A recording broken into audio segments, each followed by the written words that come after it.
The rain came down in relentless sheets, hammering against the tin roof of Dawson Auto Repairs, a small garage at the edge of town.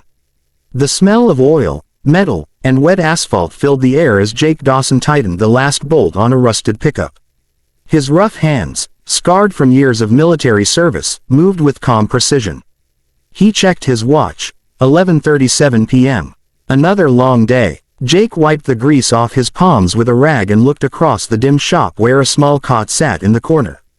On it, fast asleep under a blanket, was Lily, his 7-year-old daughter. Her tiny hand clutched a teddy bear missing one ear. Jake smiled faintly. Everything he did was for her. Once, he'd been a Navy SEAL, a soldier trained for war and danger. But after his wife died in a car accident, he'd left that life behind, trading rifles for wrenches. He didn't miss the missions. What he missed was peace, and Lily's laughter gave him that. He turned off the lights, ready to close up, when a noise cut through the rain. A faint voice, trembling, desperate. "Please, help my mom." Jake froze. He turned toward the sound. Through the rain, a small figure stumbled into the garage's flickering light. A boy, no older than 8, drenched and shivering. His sneakers squelched with every step, and his eyes were wide with terror. Jake rushed to him. "Hey, kid, what's wrong? Where's your mom?" They beat her." The boy gasped, clutching his stomach. "She's hurt. Please, you have to come now." Without hesitation, Jake knelt and put his hand on the boy's shoulder. "You're safe now. What's your name?" "Ethan," the boy said between sobs. "Okay, Ethan, I'm Jake. You're gonna take me to your mom, all right?" Ethan nodded frantically, tears mixing with rain. Jake grabbed his jacket and keys, then turned to Lily, who had woken up from the noise. Her sleepy eyes blinked at him. "Daddy." He knelt beside her. "Sweetheart, I need you to stay here and lock the doors." "I'll be right back, okay? Promise," she whispered. "I promise." He kissed her forehead and sprinted into the storm. Ethan led him down the muddy road, through puddles and wind that whipped like knives. After a few minutes, they reached a black SUV that had crashed against a tree. The windshield was shattered, the passenger door ripped open. Jake's instincts kicked in instantly. He ran forward, scanning for threats, then leaned into the car. A woman lay slumped over the steering wheel, blood streaking her temple, her breathing shallow. "Ma'am, can you hear me?" Jake called, his voice firm but gentle. She stirred, whispering hoarsely, They took my bag, my laptop." Jake checked her pulse, weak but steady. "Don't talk. You're safe now," the boy cried, clutching her hand.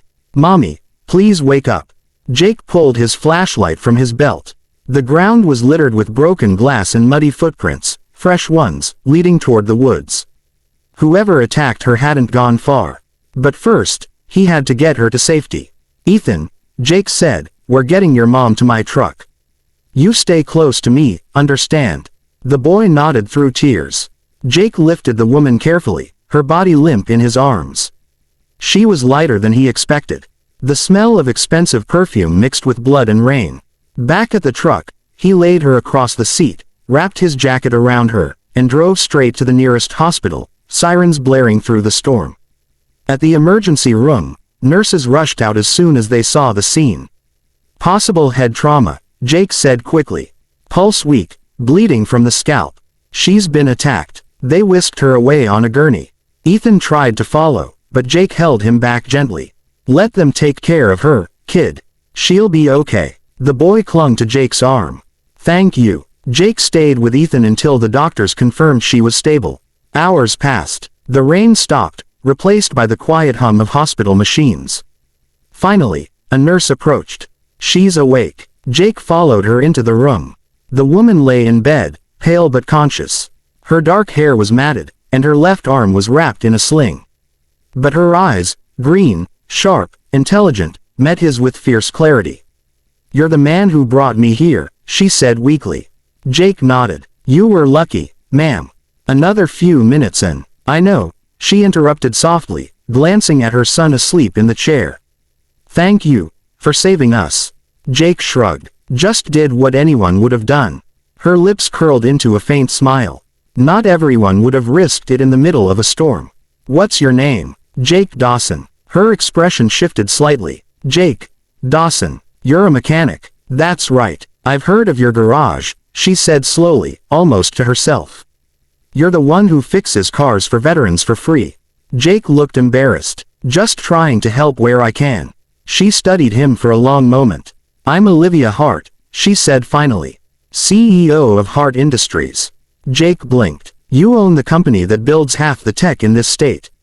She nodded faintly. And apparently, I made someone angry enough to try to kill me.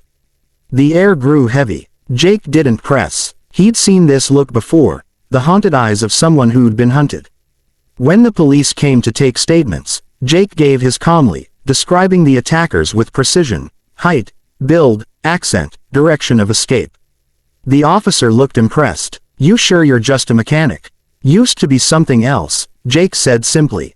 When the chaos settled, Jake turned to leave, but Olivia stopped him. Her voice trembled slightly. You saved my life, Jake. How can I ever repay you? He shook his head. You don't owe me a thing. The next morning, a courier arrived at Jake's garage with a brand new professional-grade toolbox and a check worth thousands. The note read, for the man who fixed more than just engines, Olivia Hart. Jake sighed, walked into town, and returned both. That afternoon, a sleek black car pulled up to his garage. Olivia stepped out herself, dressed in a crisp business suit, her arms still bandaged. Most people wouldn't turn down that kind of money, she said, walking up to him.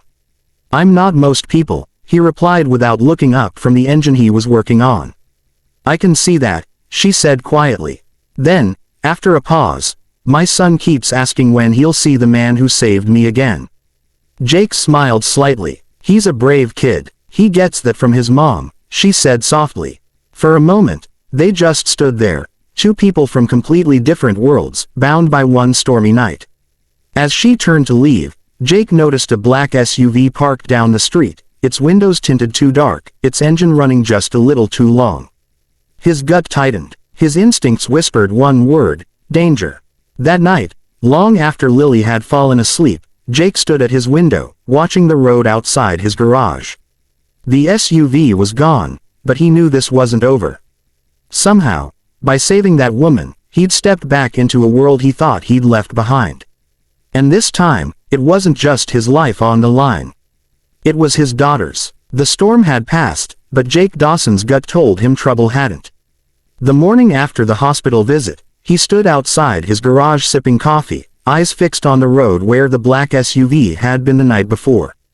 The silence felt heavier than any thunderstorm. He hadn't felt this sense of alertness since his Navy SEAL days. Every muscle in his body was tense.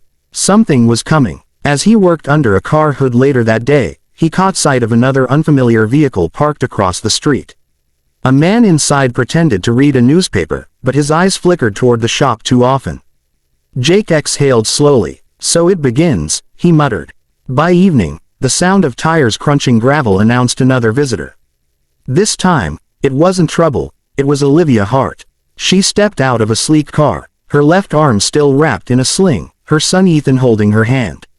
Her face carried the faint bruises of that night, but her eyes were fierce, determined.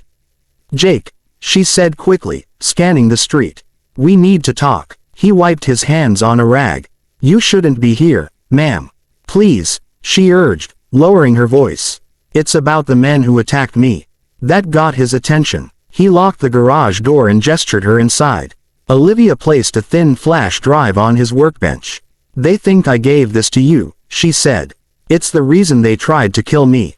Jake frowned. What's on it? Proof, she said, of illegal arms deals. My company was being used to channel weapons through defense contracts, something I discovered 2 weeks ago.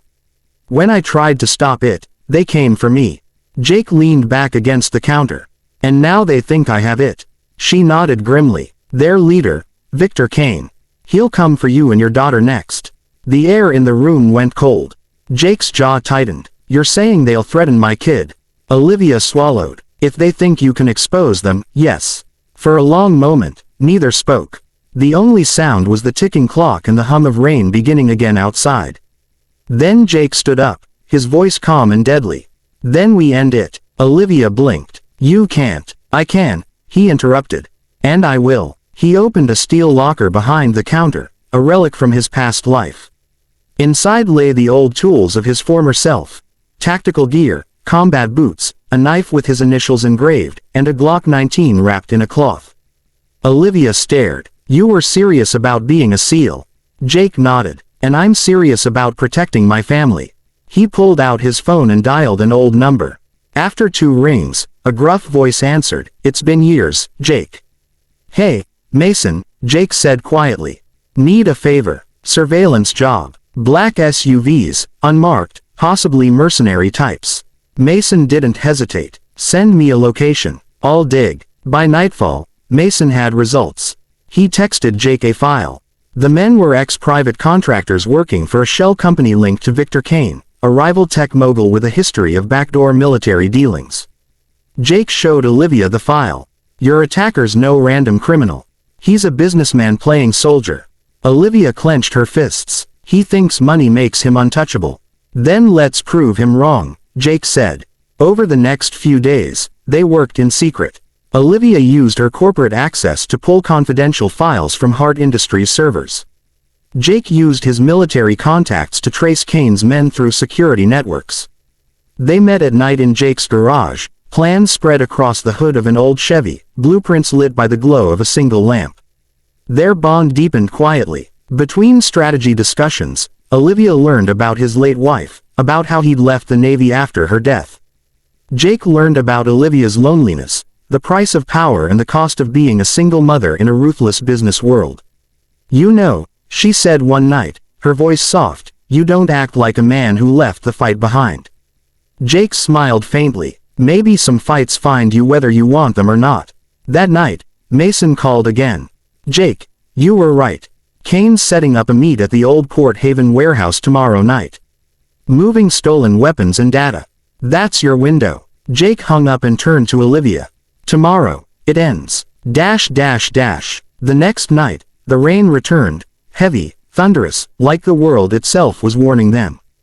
Jake and Olivia drove in silence to the docks, where rows of abandoned warehouses stood against the Black Sea. Olivia's heart pounded. "Are you sure about this?"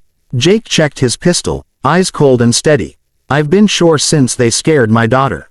They parked the truck behind an old freight container. Olivia stayed in a van with a laptop, linked to the police frequency, while Jake moved like a shadow toward the main warehouse. Through the rain and the sound of waves, he heard voices, rough, confident. Inside, 5 armed men were unloading crates. At the center stood Victor Kane himself, dressed in a tailored coat, arrogance radiating off him. "Search the mechanic's place again," Kane barked. "I want that drive. If he talks, I'll bury him and that CEO with him." Jake's jaw tightened. He silently slipped through the shadows, disabling the nearest guard with a single strike. One by one, he moved, swift, precise, like the soldier he once was. Outside, Olivia watched the feed on her laptop, breath trembling. "He's outnumbered," she whispered. But she had a plan of her own. She'd sent Kane's incriminating data to a police contact minutes before. Reinforcements were on the way, but Jake didn't know that yet. Inside, Kane turned, and found himself staring down the barrel of Jake's gun. "Looking for me?" Jake growled. Kane sneered. "You must be the hero." "The mechanic." Jake stepped closer, rain dripping from his hair. "You threatened my kid." Kane smirked. "Everyone has a weakness. Not me," Jake said. Then, in a flash, he disarmed him, slammed him against a crate, and pinned him to the ground. Moments later, police sirens blared outside. Olivia stepped into the warehouse, soaked and shaking, but her eyes burned with defiance. "It's over, Victor," she said coldly.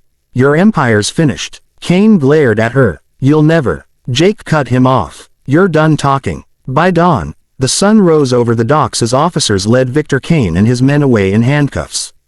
The flash drive's data had been verified, Olivia's name cleared, her company saved, and Kane's crimes exposed nationwide.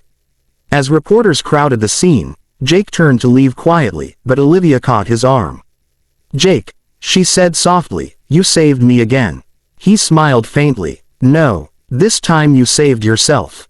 "But you were there," she said, eyes glistening. "When no one else was."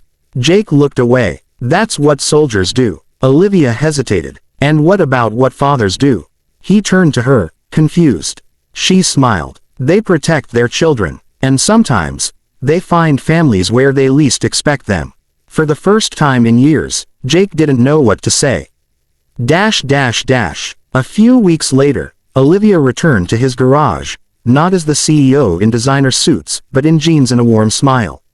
Ethan ran to hug Lily, who squealed with laughter. Olivia held out a document. I bought the building next door. I'm starting a foundation, the Hart Dawson Project. For veterans, single parents, anyone who needs a second chance. I want you to help me run it. Jake blinked, half smiling. You're serious? Completely, she said. We both know what it's like to start over. He looked at his daughter, then back at Olivia. Guess we make a good team. We do, she said softly. As the sun dipped behind the mountains, Jake watched the two children play in the dirt, laughing as if the world had never been cruel. And for the first time in years, Jake Dawson felt something he'd lost long ago, peace. He'd saved a life. He'd faced the ghosts of his past. And somehow, without even realizing it, he'd found a future.